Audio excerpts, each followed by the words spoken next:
You're listening to E-Commerce Fastlane, episode 15. Welcome to E-Commerce Fastlane, the podcast show to help you build, launch, grow, and scale a wildly successful e-commerce company. Listen to real conversations with proven practical strategies and success stories. Learn how to generate more traffic, more sales, more profit, and customer lifetime value for your Shopify store. And now, your host and e-commerce entrepreneur, Steve Hutt. Hey there, it's Steve, and welcome back to the E-Commerce Fastlane podcast.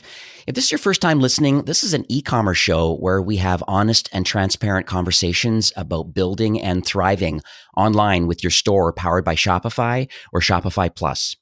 Now, new episodes are available each week in iTunes and Stitcher, SoundCloud, Google Play, Spotify, or you can sign up at ecommercefastlane.com and you'll be notified there when new shows are being released. Now, on today's episode, I'm chatting with Brett Bernstein, who is the co-founder of Gatsby, and he's going to talk about the small changes that you can make to your site to kind of increase your conversions and streamline kind of your micro-influencer strategy. And, you know, really it has to do with kind of identifying and working with your actual customers who are being social. So let's jump into the show. Hi, Brett, and welcome to the show. Hey, Steve. Thanks for having me. Oh, my pleasure. So before we kind of get into, I have some great questions for you today, by the way. I'm prepared. But before we get into the show, I thought maybe it'd be great if you could kind of tell me about your entrepreneurial journey so far, I guess, leading up to building the Gatsby platform. Sure. So my first company I started was not necessarily in tech. It was healthy vending for school districts, but it was the best timing ever because we did it about a year before the Obamas came into office. And if you remember Michelle Obama's initiatives around obesity issues with children, you know, having a healthy vending machine business that focused on schools, we did. It was awesome timing, let's put it that way. So started off my career doing healthy vending for school districts. I was up in the Bay Area at the time. So after we went from that company, I went and worked at a little company called Box, B-O-X, that grew and went public while I was there. And then I started Gatsby. So yes, you have some tech background, you have some natural health food background, and that's very interesting. And then, so what made you think about getting into the Gatsby platform? Like, was there something along the way that said, hey, I want to make a pivot, or I see kind of a pain in the market? So what happened was, after 3.5 years at Box and seeing Aaron Levy, who's a great CEO and founder, just crush it, I started to get envious, like, okay, I want my own company again, right? So I made a decision to start my own company, and I took with me a couple principles that I learned from Box.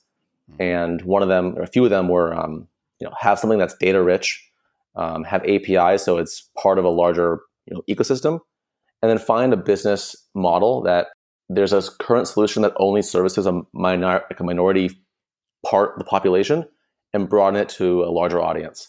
So Gatsby started off as a really social media vending concept. I don't think I really went into this too much with you before the podcast, but it started off with a social media vending concept, which was extremely expensive for brands to use at the time. So only large brands like Old Navy and Chase Bank were able to afford this marketing strategy. And what it did was, you put a branded vending machine outside of a new store, let's say an Old Navy launch, let's say in their New York area. They put a machine outside. As you walk by it, you would see branding that says, like, tweet for your feet on the machine. And if you tweet about Old Navy, the machine dispensed a free pair of slippers or socks, right? Oh, wow. Super cool, right? Everyone goes, oh, wow, whenever I say that. That's awesome, yeah. So I thought, oh, wow. But it's so expensive. We're talking like $100K a month to put this thing together and run it and manage it. So with my background with healthy vending, I thought I could make this much cheaper if I put a machine into malls and movie theaters and other public areas and have brands come through me in a turnkey system to rent access and then sort of have the same technology in place for them for a week or a month. I actually walked around Santa Monica when I first had the idea for this, and within a couple of weeks, I actually had a contract with a major mall there by the ocean. But before I signed it, I had these flashbacks to limitations of vending businesses. Upfront capital, limited growth, insurance, vandalism, all these things, right? And I thought, wow, all my time at Box, in software, enterprise software, and building scalable platforms, like, what am I doing going back to vending? So I took the concept of this social media vending and applied it to e-commerce, where I recognized that every brand, for the most part, is offering a promotion on the website. Let's say 10% off for an email address. I wanted to improve that system, that whole strategy, and I wanted to do it with data-rich functionality and APIs. So I know before we started recording, we were I had some topics around this concept called authentic marketing, and unfortunately, I didn't press record before that point. So can you kind of share what you mean by authentic marketing, at least from your perspective? Yeah. So authentic marketing was sort of what I came up with after I started building the first part of our product. So to go back a second, when I released the very earliest beta version of Gatsby, the purpose of it was to, like I said, build a better promotion for websites. Sleeker, more elegant, less in your face, more of a pleasant experience for the shopper, right. But still highly, convertible and engaging for the brand to get the data. As a result, we made a decision early on to require that the shoppers authenticate or log in to Facebook or Twitter or Instagram in order for them to get the promotion code. This was a unique first, and it was kind of a risk because would shoppers do it? Turns out they did. And as a result, we started showing the brand the number of followers on that platform that their shoppers had. Like we have a dashboard where they can see the email address, the profile photo, and now number of followers. And all of a sudden, our earliest customers were like, holy cow, Brett, that is so cool. Now I know that these 10 people who bought yesterday from our website have over 1,000 followers. I'm going to talk to them about being one of our advocates or our influencers. So that became, what moved us into this next evolution of our product, where we are helping brands identify their social customers for what I now say is for the purposes of authentic marketing. So rather than spending a ton of time and money and resources to find people who raise their hand and say, yes, I want to sell my followers for money, and finding people who are making a living off of promoting products that are willing to pay them, we are finding people who are just customers first with their friends and a modest following who just share their love for that brand. Yeah, I see these conversations are happening quite a bit, the whole micro-influencer kind of conversation, because I think, these kind of paid endorsers or paid influencers that have, large followings, sometimes they're fake, sometimes they don't have the engagement level, where I'm finding that a lot of micro-influencers tend to have a lot more raving fans. And it's interesting that that's kind of what Gatsby is doing, that, hey, in exchange for a visually very compelling offer is given in exchange for a social profile connection. And then that really opens things up to, I guess, make some decisions about kind of how you want to interact now with that person who, whatever the offer is that you now shared with them. Does that kind of make sense? Yeah. I mean, I can walk you through a little bit, I guess, simpler term, but the way it works is if you think about, let's just go back a second to the newsletter pop-up that most brands have today, right? They're using something that says, give us your email address, we'll give you a code of 10% off. Imagine just being able to literally add a field that says, give us your Instagram profile as well, right? But once we get that Instagram profile, we then still send the data to the brand saying, okay, this person's profile is this, and they have this many followers. And then what happens next is rather than having the brand have to go through every single day and look at the follower counts, we have an automatic marketing tool built into Gatsby where the brand can set up a trigger. Let's say it's 1,000 followers. Right. Every night, Gatsby goes through who used their campaign that day. And if the 1,000 follower threshold is met or exceeded, an email is sent the next morning to that new shopper. But it's sent between the shopper and the brand. So the brand wakes up in the morning with an email that is in their inbox, directly introducing them to their social customer. And the text of that email is customizable as well. So for example, we have a lot of brands that will write a template similar to something like, hi, my name is Sally or Aaron or Alex or anything, right? I manage Instagram here at XYZ brand. We love your page. We'd love to work with you on a collaboration. Let me know. And that gets sent. It feels authentic. It is authentic because it's, it's plain text and it's just a way for this brand to interact with the shopper.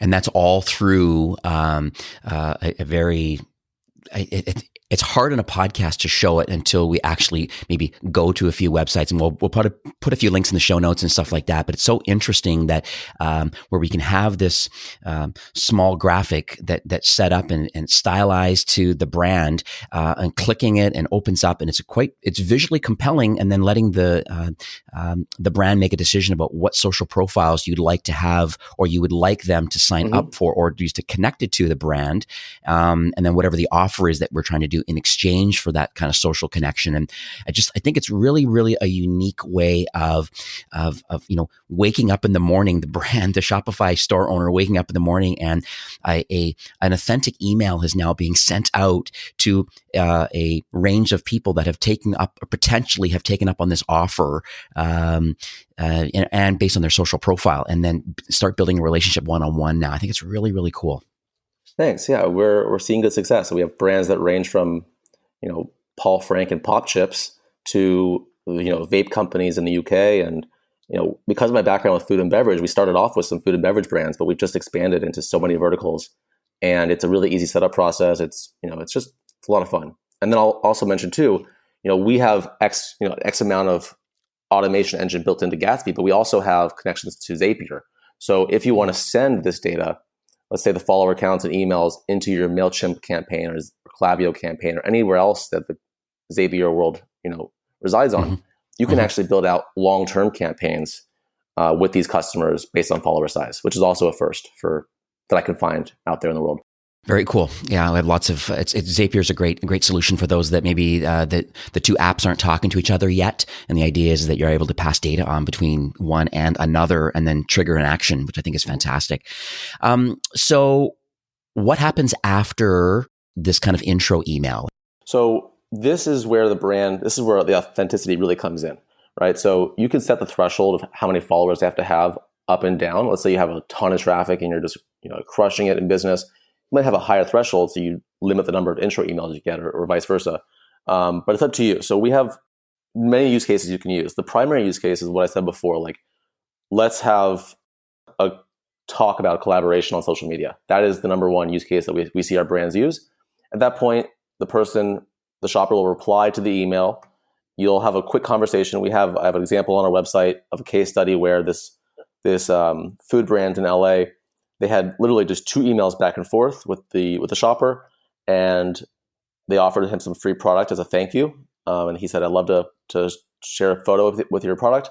The next week, the post went live, and he has about 4,000 followers and got about 1,000 likes on that photo. So it cost the company next to nothing.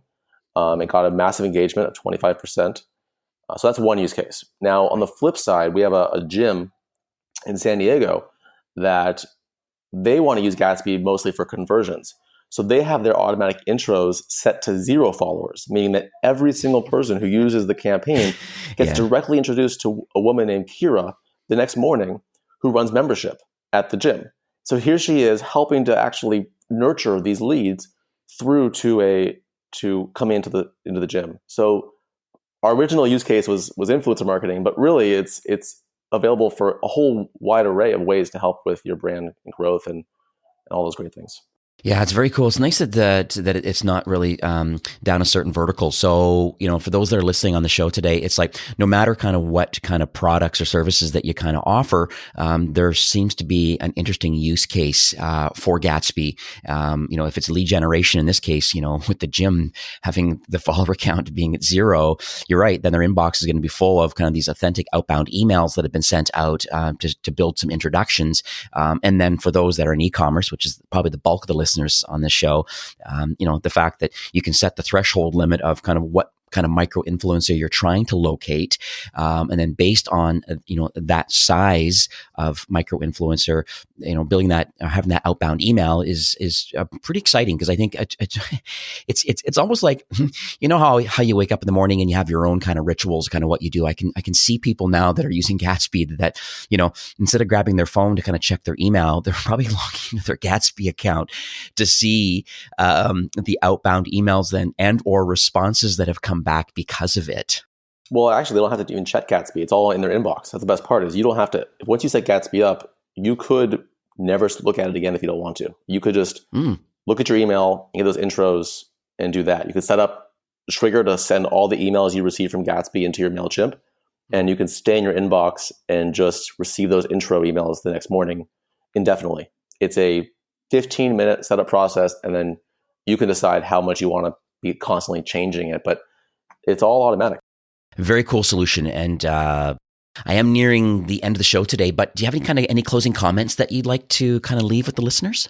Yeah. So actually, it's funny. Speaking of podcasts, I actually listened to a podcast the other day with the CMO of Papa John's, who was formerly the CMO of Wendy's. And when I saw this question come through when I was preparing for this podcast, and I thought about this because if you're looking at, if you want to take away from this podcast something about social media, that's kind of the interest of this conversation. Look at the Twitter feed and the social media presence of Wendy's.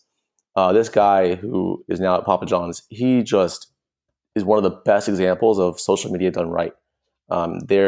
Their team, there's like a number of people on the team who all have the same voice when it comes to being on social media. So they're one cohesive unit, and their voice is just pure authenticity. Like, for example, if you haven't heard of the Wendy's tweets, like just look it up. There are articles written showcasing the top tweets from Wendy's. They're just so good. My favorite one personally is somebody on Twitter mentioned Wendy's and said, "Hey Wendy's, why do you have square meat? Like, why do you have square burgers, right?" And the Wendy's social media handle said, "Because we don't cut corners." Like, how brilliant is that, right? So it's just, Yeah. you don't have to be humorous. I mean, humor is great, but just being authentic, having fun, like don't take yourself too seriously, and just engage with people in a real way. You can always find ways to automate all these things, but part of what makes Gatsby so special is once the introduction email is sent, it's a real person talking to a real person, being authentic. And that's what that's what we're striving for as a company. And I guess it's almost like, it's a buzzword, but it's real, is that, this kind of, P2P, person to person, or H to H, one to one kind of marketing. I think it's the way of the world now. Yeah. So how can people learn about getting this solution for their store or their brand? Sure. So we are in the App Store on Shopify. So you can just search for Gatsby, or I think even influencer marketing would pop up pretty fast up there as well.